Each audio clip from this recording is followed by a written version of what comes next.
Hey y'all, I figured I'd kind of do a little update. This is the replacement of my Raptor that got stolen. It's a 2008 Outlander 800.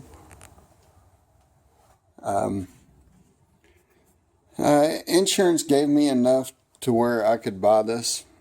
I got a good deal on it, just because it needed a little TLC. And this is driving me absolutely nuts because I don't have my tools here, so I can't really do anything, and I'm beating my head up against the wall because there's not a lot I can do. But there's lots of little things that this needs done. One is this has a Warren 3,000-pound winch, and it needs to be fixed. Whenever you pull on the well, you got your hook here, and whenever you pull on it with the switch up here, anytime there's a bunch of pressure on it, it just kind of clicks.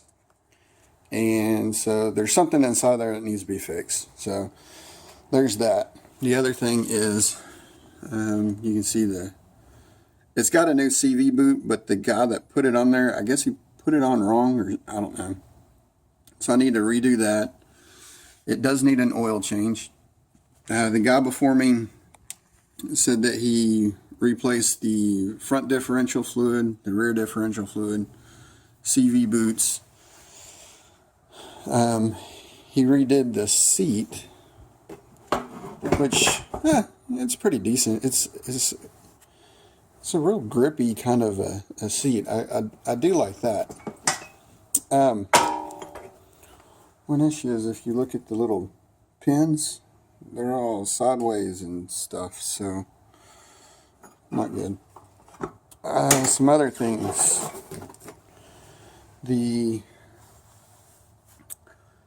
I think it's the valve covers that's leaking.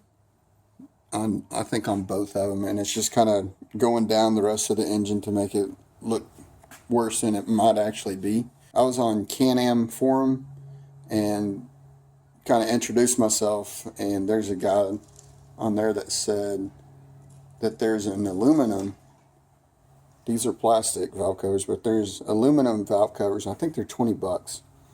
So whenever it comes time to do that, I'll probably wind up buying those. Something else, this handlebar has been bent backwards, and I can't get the air filter out. I looked at the air filter and it looks okay. I just can't get it out. I can't get the cap off to get the air filter out. So again, one of those little things, broken plastic.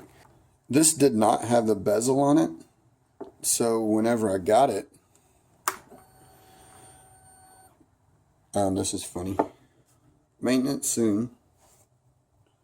High Cogswell motor.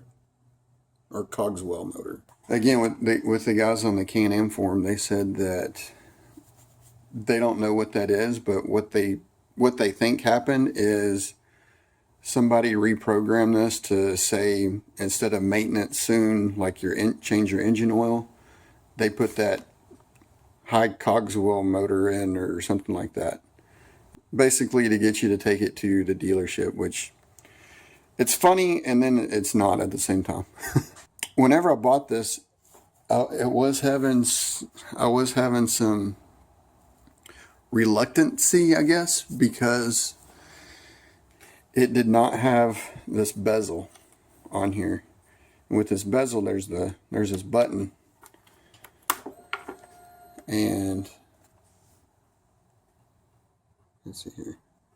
Let's see that high Cogswell motors. But anyways, you go through the buttons, and so that tells you there's 5,000 miles on here. Zero trip, and then 500 hours. So that is quite a bit more hours and miles than I would have liked. But whenever I bought it, again, I didn't know how to do that. So what I found out after I bought it is that if you get a magnet and you run over it, let's see if this will work through all this. Maybe not. Yeah. But anyways, if you get a magnet, if you're missing this trim piece and this button, if you get a magnet and you hold it over this little piece, there's a internal whatever comes up in it, and it'll allow you to toggle through all these. So let's see. And those,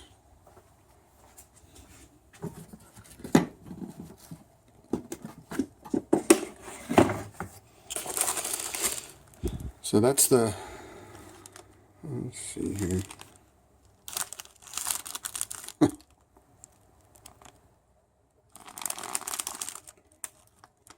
Okay, $11.13. 710001473. The part number again, that was for that button. So this is for that trim piece. $17.31. That's the trim ring. 710001416. So here's the. This is supposed to be. One of these is supposed to be waterproof. It might be this one. I don't know. But obviously we'll have to replace that. No big deal. Bumpers are all good. Shocks are good. Tires, you know, there's quite a bit of meat on the tires. Battery is was a little bit low. So I have it on a kind of a trickle charge right now. It is missing. There's a cover that goes over this. Not really necessary, but it's just one of those things. The oil thing was broken off, but really not a hard, easy to fix. I mean, it still works as it is. The gaskets here look good. Looks like it's been apart at one time, so that's good. Maybe it was rebuilt. I don't know. It does have a new rear drive shaft, and then he replaced the rear differential fluid. This is broken off here with a small crack here. Not that big a deal. I don't think. At least it doesn't bother me none. I did check with the police department with the VIN number just to make sure, now that I'm kind of skittish about buying something that's stolen. And it came back clear, obviously. I wouldn't have it. Here is. That's the winch. Like I said, it does need a little help with that. And then, probably the biggest thing that drives me nuts is this key right here. So if you can see, that's all kind of cobbled together with duct tape, not even electrical tape. Looks like the wires are just twisted together and then put on with duct tape. So I don't have my soldering iron here, and again, it's driving me nuts because I can't fix it. With Can Am, it's good and it's bad about their keys. If you look at their key, the key is separated by a piece of plastic. And I think there is a diode inside of this that gives these resistance, which talks to the computer. And I'm just saying, I don't know for a fact, but this is kind of the way I think that it works. This key will only work with the ECM or whatever. It has to talk to the computer. Whenever I buy a new key, it has to be reprogrammed with the computer through Can Am. I can't just buy a key and stick it in there and it works. So it's good and it's bad. Again, the bad thing is, if I ever have to get a new key, I have to get it reprogrammed, and I probably have to buy a specific key for this. So with that being said, that wiring is all jacked up. So whenever I came over and test drove the four-wheeler, it started right up, no hesitation, no problem whatsoever. Once I got it home, I started it up to move it just a little bit, and it wouldn't start. So we'll see if it starts.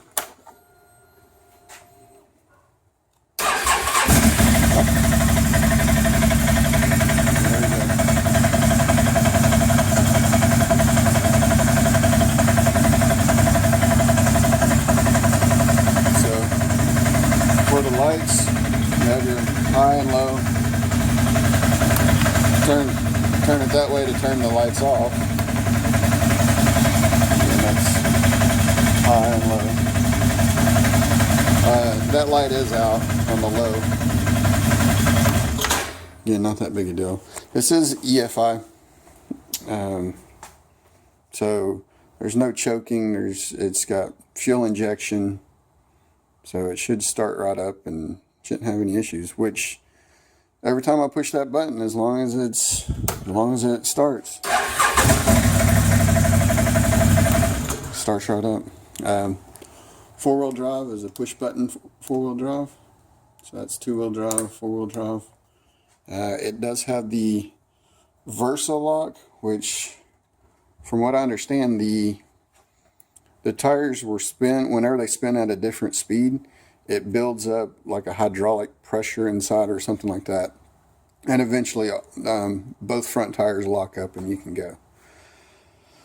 I have mixed feelings about that again, because I'd like to be able to, if I need the differential lock, I want to engage it and go and not have to wait for it to spool up or whatever. But I'm not going to go big mudding, off-roading and all that stuff with this. I mean, there's people that have the radiator relocation kit and they have snorkels coming out and all that stuff. Yeah, I'm not going to do that. Also, that reminds me, the boots need to be replaced on that one, the exhaust or the intake, I don't know which one.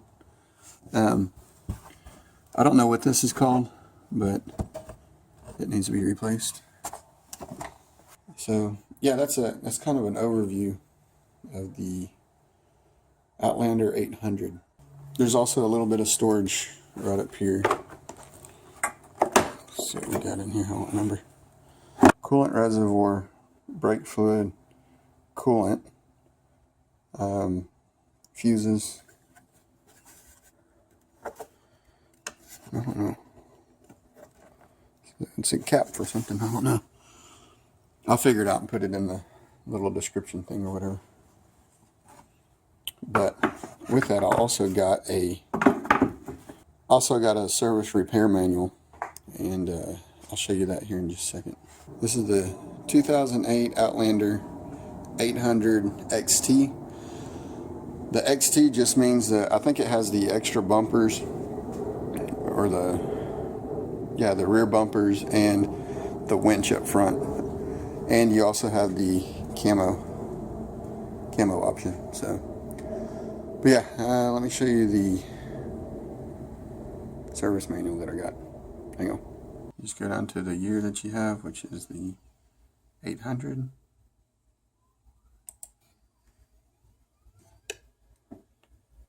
And from there, I'll extend this out.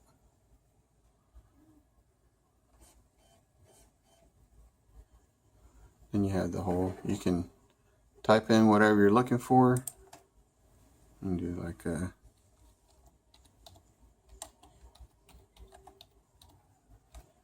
spark plug gap. And that pulls up everything over here that has spark plug gap in there. Takes you to the page. Kind of tells you a spark plug gap, ignition system. Where it goes in. And then what's also cool is that it highlights everything. So, and then you can just kind of flip through the pages. Oops. Just flip through the pages. Or page you want. And then if we were, what is this? This is the drop terrain. So if you're working on this, you can actually print this page out, take it out in the garage with you. So you don't have to have a big old book full of stuff. Go back over here. And it's kind of troubleshooting, no powers. This is blah, blah, blah, blah. So, yeah, it's pretty neat. And that was, I think it was like $14 or $15 off of Amazon. So, something definitely worth it. But, all right, kind of wanted to give you guys an update on that. So, on what we did as far as the four-wheeler goes. I'm trying to get a 20-foot trailer for the, instead of an 18-foot trailer. But we'll see. Anyways, we'll see how that goes. Alright. Y'all comment, rate. We'll talk to you later. See ya.